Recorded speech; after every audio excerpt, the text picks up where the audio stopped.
Hello दोस्तों, कैसे हैं आप लोग। एक बार फिर से आपका स्वागत है। माय नेम इज ओमी और आप देख रहे हैं मेरे यूट्यूब चैनल ओमी भाई। दोस्तों, आज का टॉपिक है मेरे दहेज के बारे में। दिल्ली पुलिस में कांस्टेबल की नौकरी करने वाले एक शख्स को दहेज मांगना महंगा पड़ गया। दुल्हन ने ଯୌତୁକ ପାଇଁ ନବବଧୂଙ୍କୁ ହତ୍ୟା ଅଭିଯୋଗ ରାଜଧାନୀ ଭୁବନେଶ୍ୱରରେ ଘଟିଛି ଏଭଳି ଅଭାବନୀୟ ଘଟଣା। From Uttar Pradesh's Hapur, where Shivangi Goel has secured 177th rank in the UPSC exam. She overcame dowry harassment to script glory. The demands which they have made for the marriage and तो दोस्तों, शुरुआत करते हैं। दोस्तों, कोई भी माँ बाप अपने लड़की की शादी में उसके लिए कोई कमी नहीं करना चाहता था, तो अपनी इच्छा से वो जो कुछ अपनी लड़की को देता था। उनकी मान्यता ये थी कि पहले लड़की का हिस्सा कुछ घर में नहीं होता है, क्योंकि जब लड़की की शादी होती तो वो अपनी इच्छा से कुछ दान में उस लड़की को उसका हिस्सा के रूप में कुछ सामान दिया करते थे। पर दोस्तों, आज की डेट में ये नहीं है। पूरे नियम कानून चेंज हो चुके हैं। 2005 से सुप्रीम कोर्ट भी कहता है कि अब माता पिता की प्रॉपर्टी में अब लड़की का भी बराबर हिस्सा है, वो 2005 से लागू हो चुका है सुप्रीम कोर्ट के आदेश से। तो दोस्तों, वो दान आज की डेट में दहेज में परिवर्तित कैसे हुआ, इसका उदाहरण मैं आपको देता हूँ। लड़के पक्ष की तरफ से अगर वहाँ पे कोई एक सुई से लेकर एक हवाई जहाज तक की भी डिमांड होती है तो उस चीज़ को कहते हैं हम दहेज। आपने कई बार सुना होगा कि कई लड़कियों को घरेलू हिंसा का सामना करना पड़ता है और कई बार घरेलू हिंसा से आगे उनकी मौत भी हो जाती है। तो कहीं ना कहीं इसमें उनकी माँ बाप की गलती नहीं है। जब किसी लड़के के पक्ष की तरफ से कोई पहले डिमांड हुई थी तो उनको उसी टाइम समझ जाना चाहिए था कि इनकी डिमांड पूरी करने की वजह हमको इनके लिए कोई एक्शन लेना चाहिए। तो कानून ने बहुत सारे एक्शन बनाए हैं कि आप उनके खिलाफ एक्शन ले सकते हो। तो 498A एक्ट है जिसके खिलाफ आप एक्शन ले सकते हो लड़के पक्ष की तरफ। तो जैसे आप डिमांड उनकी पूरी करते हो तो इससे आपका कहीं साबित नहीं होता कि वो नेक्स्ट टाइम कोई दूसरी डिमांड लेके नहीं आए। तो मेरा मानना है कि जहाँ पे आप ऐसे डिमांड पूरी कर रहे हो या ऐसे उनकी मांग एक्सेप्ट कर रहे हो तो कहीं ना कहीं आप अपनी लड़की की जान को खतरे में रख रहे हो। और ऐसी डिमांड सुनने से पहले अगर आप वहाँ पे रिश्ता नहीं करें तो मेरे मानना ये है, क्योंकि कभी कभी वो डिमांड आगे जाके लालच बन जाती है और आपकी लड़की की जान को खतरा बन सकता है। तो दोस्तों, इस चीज़ पे बहुत ध्यान देना चाहिए। हमारे समाज में जितने भी माता पिता हैं जो अपनी लड़की की शादी करने की सोच रहे हैं और ऐसी डिमांड को एक्सेप्ट कर रहे हैं जो आगे जाके उनकी लड़की के लिए खतरा भी हो सकती है।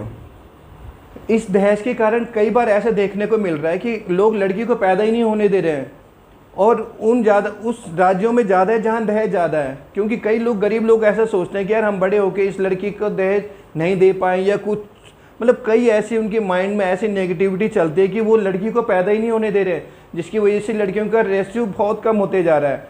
तो ये कहीं ना कहीं एक बहुत गलत बात है। इस दहेज की वजह से आप किसी लड़की को दुनिया में आने से पहले ही उसका एबॉर्शन कर दे रहे हैं, उसको मार दे रहे हैं। तो ये कहीं ना कहीं एक नेगेटिविटी है। प्लीज़ इस चीज़ को तो बहुत ही ध्यान से सोचिए कि आप कर क्या रहे हो, क्यों कर रहे हो।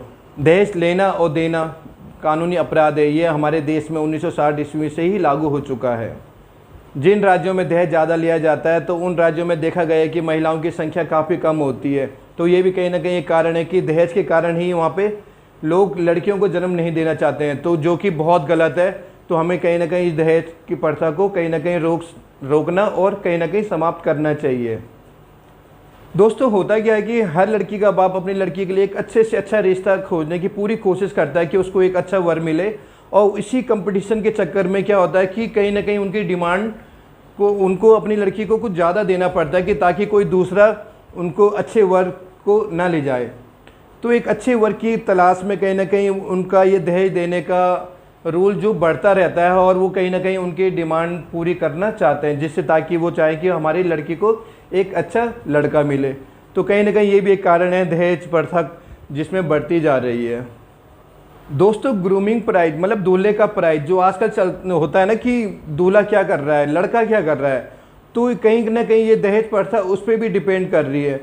होता क्या है कि पहले के ज़माने ये नहीं चलता था, पर आज की डेट में क्या होता है कि दूल्हा क्या कर रहा है, उसके घर वाले कैसे हैं, उस पर भी कहीं ना कहीं अगर सपोज है दूल्हा डॉक्टर है, दूल्हा इंजीनियर है, दूल्हा IIT वाला है, तो उसका रेट मार्केट के हिसाब से चल रहा होता है। रिश्ते वाले सुनो भाई, ये डॉक्टर कैसा दिया है? बाजी डॉक्टर 40 लाख का है।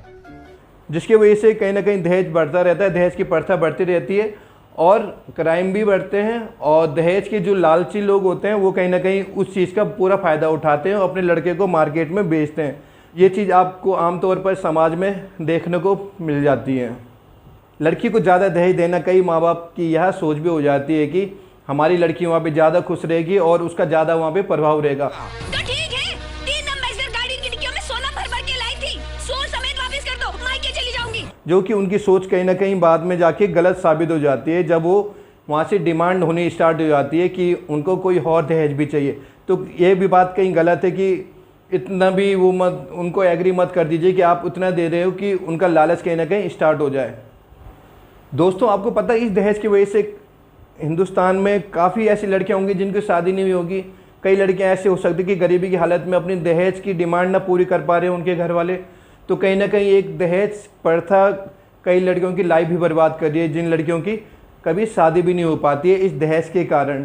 तो 28 की हो गई है कमो, मारुति 800 मांगते हैं दहेज में। अरे तू पढ़ेगा लिखेगा नहीं तो शादी कैसे होगी इसकी?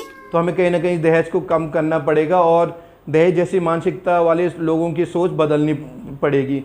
मेरा मानना है दोस्तों, अगर किसी माँ बाप को अपनी लड़की को दहेज देना ही है तो उसको एक शिक्षा का दहेज दीजिए, जो उसको एक अच्छी एजुकेशन दीजिए, उसको उसके पैरों में खड़ा कर दीजिए कि ताकि वो कल के डेट में अगर उसके ऊपर हो रहे अत्याचार, अगर उसको भविष्य में अपने ऊपर अत्याचार हो रहे हैं उसके, तो वो कहीं ना कहीं उस चीज़ के लिए फाइट करे, वो लड़े उस चीज़ को। अगर आप उसको शिक्षा नहीं देते हो तो वो बेचारी को मालूम ही नहीं होगा कि इसके आगे वो क्या करे। तो बच्चों को एजुकेटेड बनाइए, उसको इतना स्ट्रांग बनाइए कि वो आगे जाके अपने ऊपर जो अत्याचार हो रहे हैं उसके खिलाफ आवाज़ उठा सके। तो दोस्तों, शिक्षा एक एजुकेशन एक बहुत अच्छा तरीका है जो हमारे बच्चों को बचा सकती है उन होने वाले जो हिंसा होती है घर में, तो उनसे कहीं ना कहीं हमारे बच्चों को बचा सकते हैं। तो दोस्तों, ये भी एक तरीका था दहेज को कम करने का और रोकने का। दहेज जैसी चीज़ को हम कम करने के लिए हम लोग बहुत कुछ कर सकते हैं। कई बार आप वीडियो देखते होंगे कि कई लोग सोशल मीडिया में वीडियो वायरल रहते हैं कि हाँ इस आदमी ने दहेज लेते हुए पकड़ा गया, या शादी के मंडप में दहेज लेते हुए, मतलब होना चाहिए सोशल मीडिया में इस चीज़ का होना चाहिए, क्योंकि कहीं ना कहीं उस चीज़ से जो दहेज लेने भी चाहते हैं तो वो क्या पता उनको डर लगे।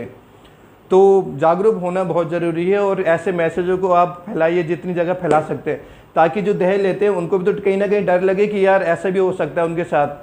तो दोस्तों, गवर्नमेंट की एक स्कीम है जिसके बारे में हर समय बात करता रहता हूँ, जो मेरी एक फेवरेट स्कीम है, लड़की बचाओ लड़की पढ़ाओ। तो इस जो ये अभियान है बहुत अच्छे रूप से चला। कई लोगों को इसमें समझ में आया कि ये अच्छी बात है, लड़कियों को पढ़ाना चाहिए, उनको एजुकेटेड होना चाहिए, उनको बचाना चाहिए। जैसे अनलीगली लोग एबॉर्शन कर लेते हैं, तो गवर्नमेंट ने इस पर अपनी नज़रें बनाई रखी थी, जिसकी वजह से बहुत कम हुआ है। अब लोग डर के बहुत लोग डायरेक्टली इन चीज़ों में इन्वॉल्व नहीं होते कि जो एबॉर्शन के लिए पहले लोग हॉस्पिटलों में जाया करते थे, अब वो काफ़ी हद तक कहीं ना कहीं कम हुआ है ऐसे अभियानों की वजह से। तो थैंक यू बोलूँगा मैं गवर्नमेंट को जो ऐसे काम कर रही होती है। दोस्तों, हम दहेज प्रथा को बिल्कुल ख़त्म तो नहीं कर सकते, पर हम जागरूक जरूर हो सकते हैं और हम कहीं ना कहीं 2 इंसानों की जान बचा सकते हैं। एक वो महिला जो घरेलू हिंसा से प्रभावित है और कई बार उसकी जान चली जाती है ऐसी घरेलू हिंसा में, और दूसरा वो बच्चा जो उनके गर्भ में रहता है, जो उसके पेट में ही दुनिया में आने से पहले ही उनको एबॉर्शन के द्वारा मार दिया जाता है। तो दोस्तों, इन चीज़ों में जागरूक रहिए और सबको बताइए कि दहेज नहीं लेना चाहिए। और तो दोस्तों, आज के लिए बस इतने। अगर आपको ये वीडियो वाकई में अच्छा लगा तो आप लोगों को शेयर कर सकते हो, और अगर आपने अभी तक इस चैनल को सब्सक्राइब नहीं किया तो आप चैनल को सब्सक्राइब कर सकते हो। तो दोस्तों, आज के लिए बस thank you, thanks for watching.